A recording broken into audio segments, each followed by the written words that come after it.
Hey, got a lot of positive feedback on the last video on marbles, so I want to do a little explainer video on another way to have your eurorack module create melodies or patterns for you, and that's using a module called Turing Machine. And I'm using one by 2HP, but there's other companies that make them.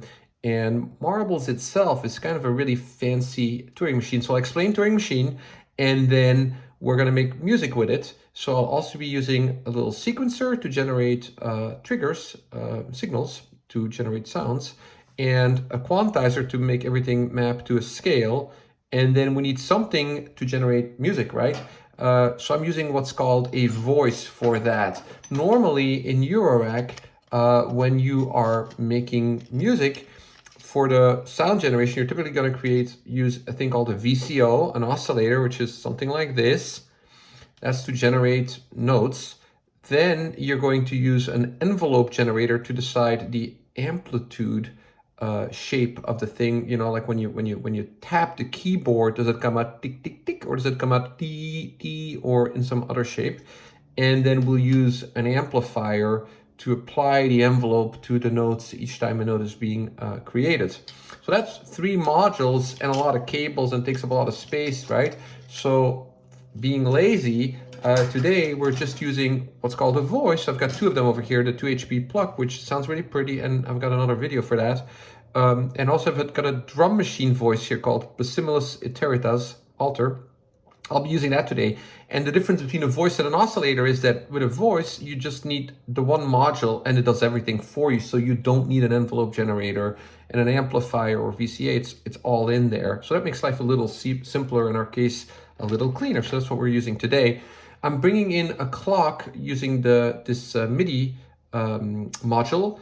So it's getting the clock signal from Ableton. And what we're going to do is we're going to make a little patch and see how we use the Turing machine. So the first thing we do is we're going to send the clock into our sequencer, so into the clock in. And then we need to send a clock signal over here from the sequencer to trigger our Turing machine. And we need to do one more. We need to also send these triggers into the thing that's going to generate the noise, so our drum machine. And then to start getting music, we need to connect this whole thing to our mixer or our sound system. So here we go. So it's already starting to create notes, right? So what we have now is, but what it's not yet doing is it's not yet sending the notes it's not just getting note information from our Turing machine. So we'll take the output from the Turing machine and we'll stick it into the pitch over here. And now we're starting to create notes. Doesn't sound great yet though. One reason it doesn't sound great yet is that this is totally unquantized. We're not applying any kind of scale to it. So I don't like that. I like things to come out a little bit more musical. So the first thing I'm going to do is I'm going to send everything through the scales quantizer. I'll explain that a little bit later. But basically what I'm going to do is I'm going to send the notes that Turing Machine generates into scales, and then I'm going to quantize them to A, B, C, D, E, F, G, a minor scale, and I'm going to send that into our sound units, into the drum machine that we're using as a synth. So here we go. So the way Turing Machine works is, think of it as a sequencer, so a series of notes, for example 4 or 8, and it's going to randomly generate them think of it as rolling the dice. So the first thing we're going to do is we're going to decide how many our tray, so to speak, with notes, how long do we want it to be, how many steps do we want in our sequence. Over here, if we set it all the way counterclock, there's only one tray, one note in our tray. Over here there's 32 if we go all the way clockwise. Most of the time when we're creating electronic music, we'll like a sequencer to have maybe 4 steps or 6 or 8, maybe 16. Over here we're probably at 16. So here we're probably around 8. So now I'm creating 8 steps there's a little tray with 8 notes in them. And now we're telling Turing Machine, hey, how often do you want to roll the dice and put new stuff in there? If we go on probability all the way counterclockwise, then it's constantly bringing new notes into the system. And if we go all the way clockwise, it's not bringing anything new into our tray of notes, so to speak. So it's not rolling the dice at all, it's just repeating. So if you listen to this sequence, it's just repeating the same notes over and over.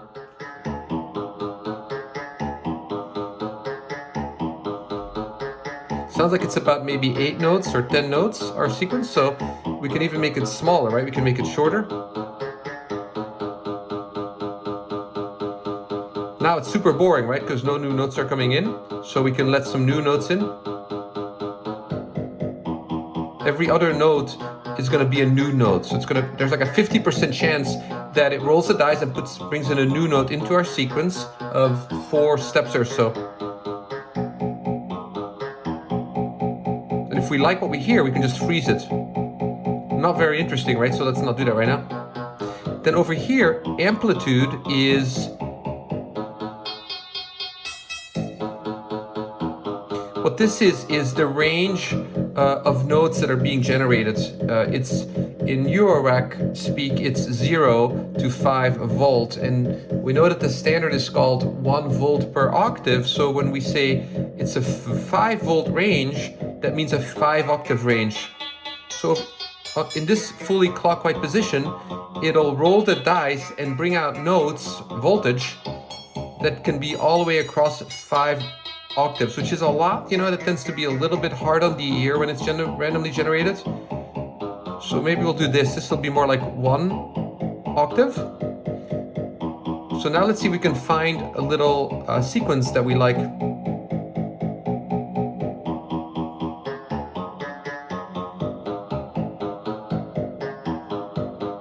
I'm just turning the knobs and I'm waiting for something interesting to land.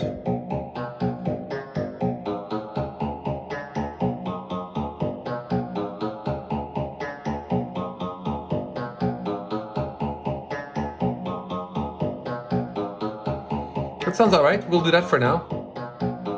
So now we've got our little sequence completely frozen, right? Like, because it's probability is all the way clockwise. No new notes are coming in, so it's just repeating the sequence over and over again.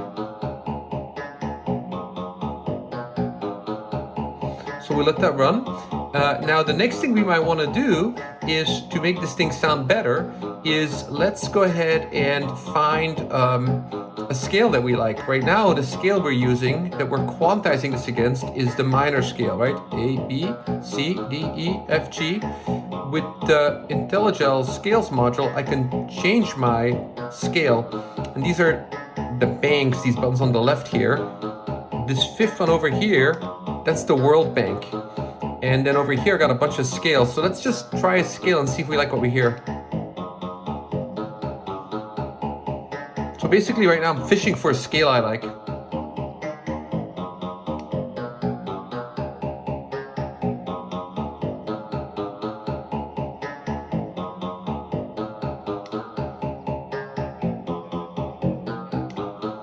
These are the world scales.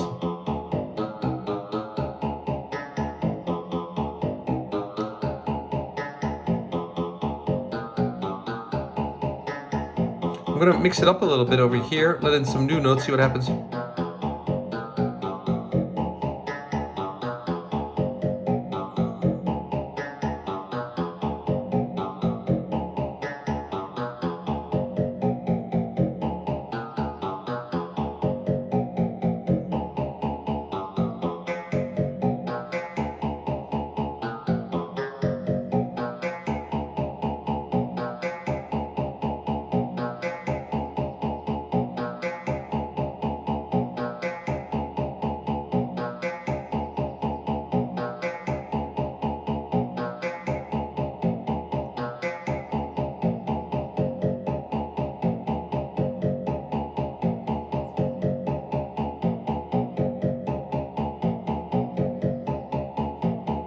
Do we like that? Let's take a look at the notes that are in here. So we got ourselves flight 2, and here's our B and our C, right? A, B, C, D, E. We got a D flat. Get rid of the D flat. D, E, F, and the G. And one of the things that's great about the one of the reasons I like the Intellijel module is that it shows you the notes that are allowed, and you can just play around with that. So for example, my flat 2 over here, I could just get rid of it. So now there's not going to be any more flat 2s. I can bring it back later, like now. It lights up, right, as it's generating a note. So it gives me creative control to play around with the sequences. Even if I'm freezing it on the Turing machine, I can mix it up by just changing the notes that are allowed on the scale. There's another sequencer that's really popular in eurorack called Renee that gives you similar capabilities. I really like this, so that's something to look out for. So now the last thing I want to do is go ahead and play around a little bit with how we're using the synth. I'm gonna use another sequence over here on our sequencer, and I'm gonna send into the decay to just mix things up a little bit. Watch this. So what we're doing here is I'm in a mode that's called 2-2. The Varigate has 3 different modes. One of them is 4CV, where it's going to send out note information on each of these 4 tracks. The other one is 4Gate, where it's going to send on-off triggers, gates, so to speak, on each of the 4 tracks. And the other one is 2-2, where tracks 1 and 3 are going to send out note information, CV, right? And the 2 and 4 are going to send out gate information. So that's the mode I'm in. So I'm using a gate for to trigger the Turing machine and also to trigger the drum machine, but I'm using a note to send out voltage to the decay on our drum machine, on our little synthesizer, right? So that's track 1. And now I'm going to play around with that a little bit to mix things up some.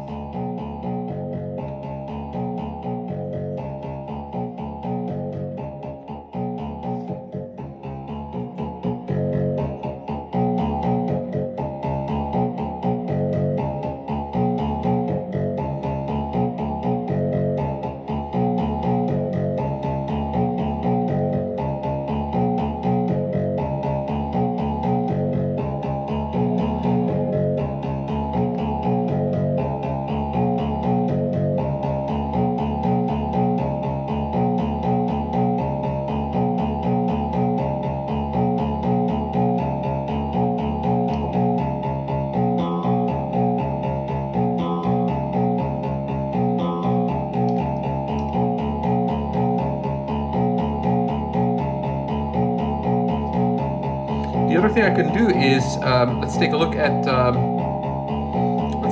the thing that's triggering our drum machine. That's track 2. So let's go track 2 over here, and I'm going to now do some repeats. That'll mix things up a little bit too. So watch this. I'm on repeats for track 2.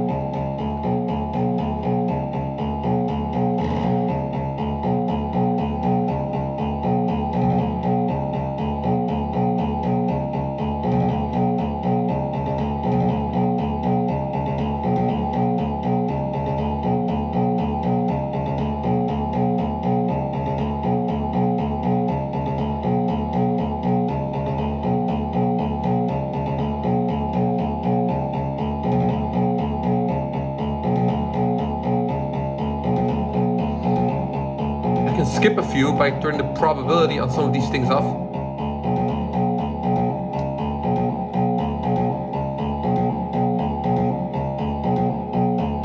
I can set the probability to like 80% or 50%.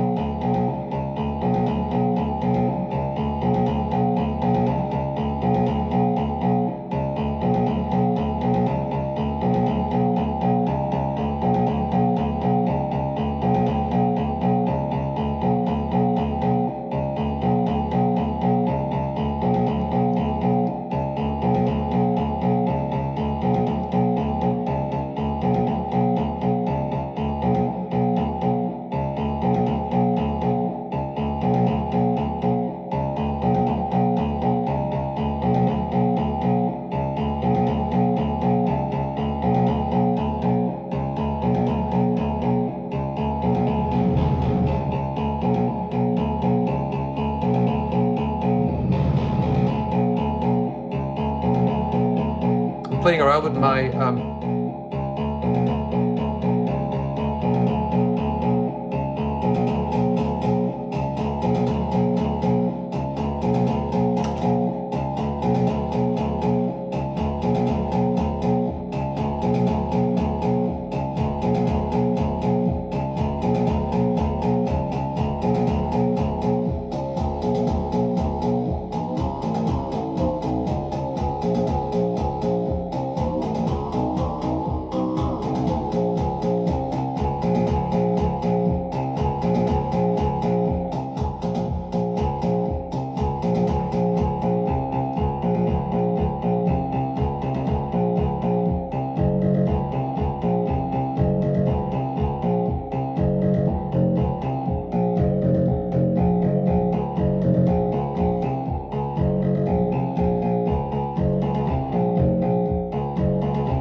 playing with the, I'm sort of randomizing the decay to mix things up and make it more dynamic.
Well, that's really fun. You see how I'm juggling the attack a little bit?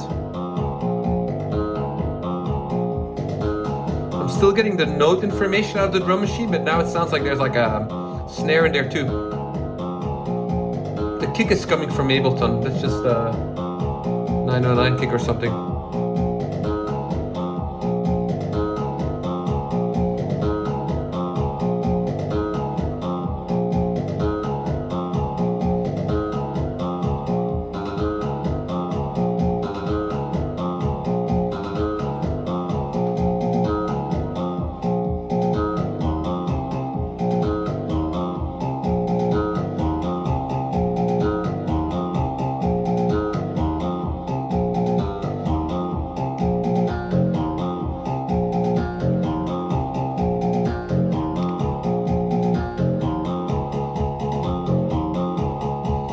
Now I just have 3 notes coming out.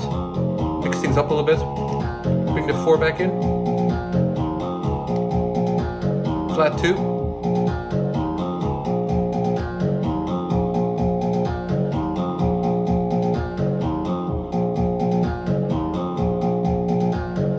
My 4, I got a 6. Oh, what is that? Not a 6.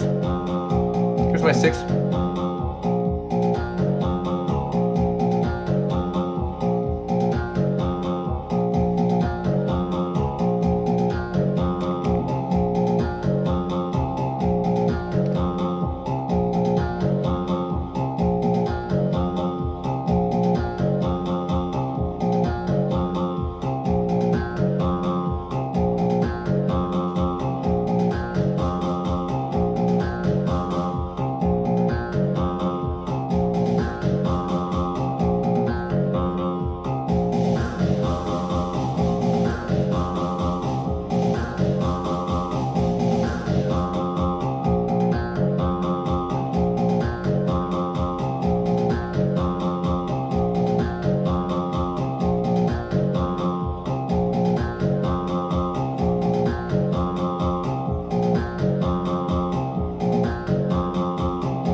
Ooh, that's cool.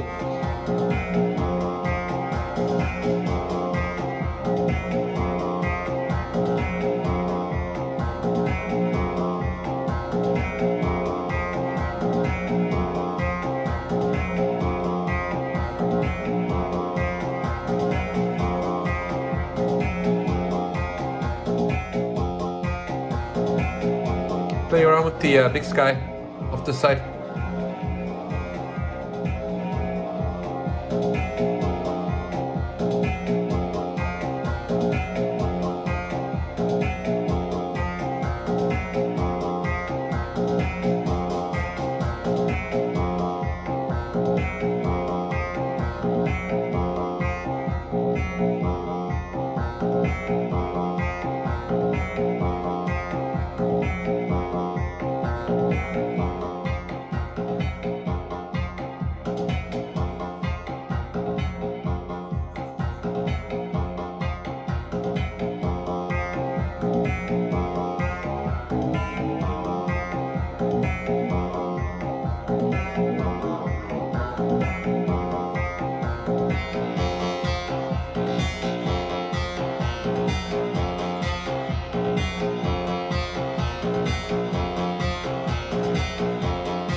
Now let's see what happens if I throw this modulation of the decay.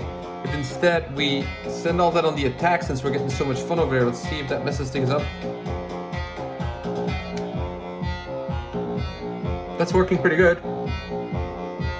See what happens if we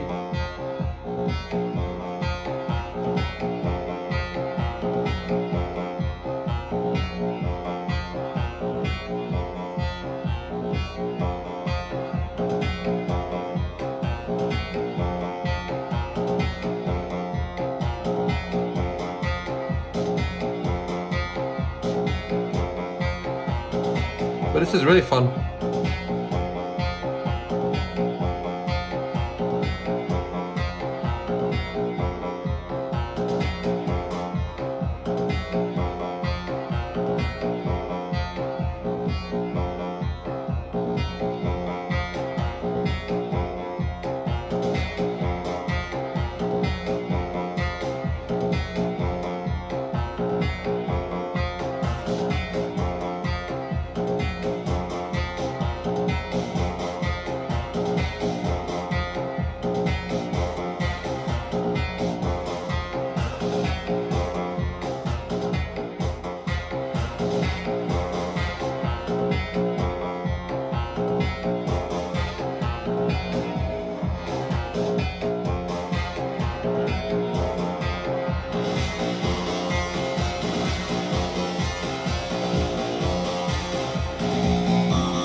Sounding pretty good. Let's get rid of the 5.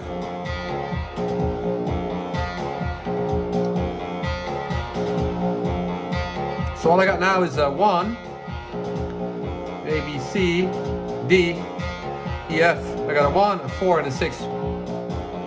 Bring the 2 back. Bring the 5 back. Bring the 7 back. Ooh, the 7 really changes the mood, huh? So let's get rid of the 6.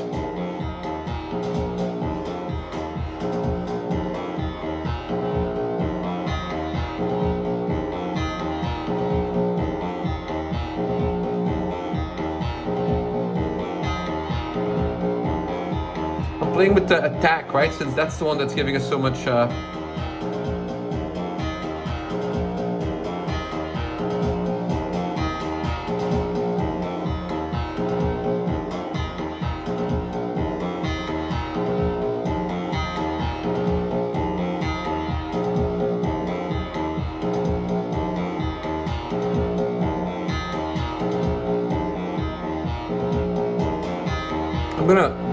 right now this is a random sequence, so I'm gonna make it go normal.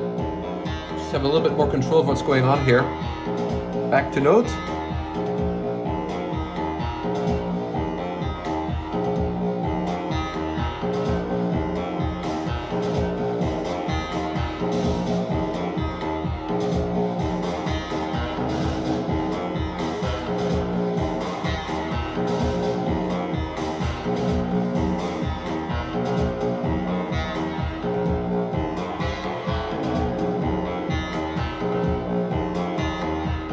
Seems like this over here, what's this called? I think this is more for something, right?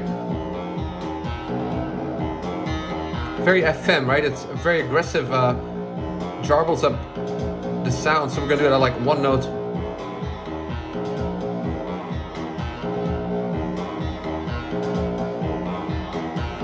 Keep bringing in new sounds. Maybe a little bit more note range now.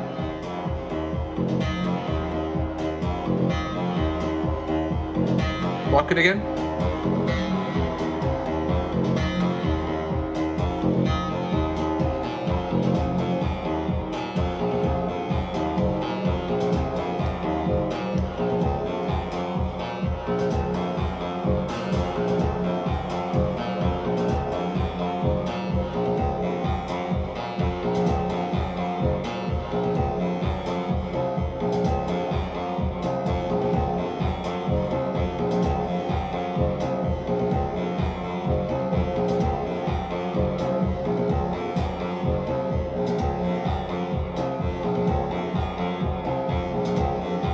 Maybe we'll play one more time with the trigger on our drum machine. That's track 2. Those repeats, you know.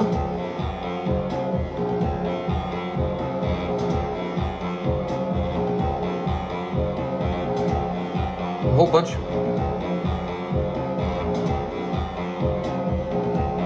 Maybe play with a probability.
I've lost the plot, so I'm kind of waiting for something interesting to happen.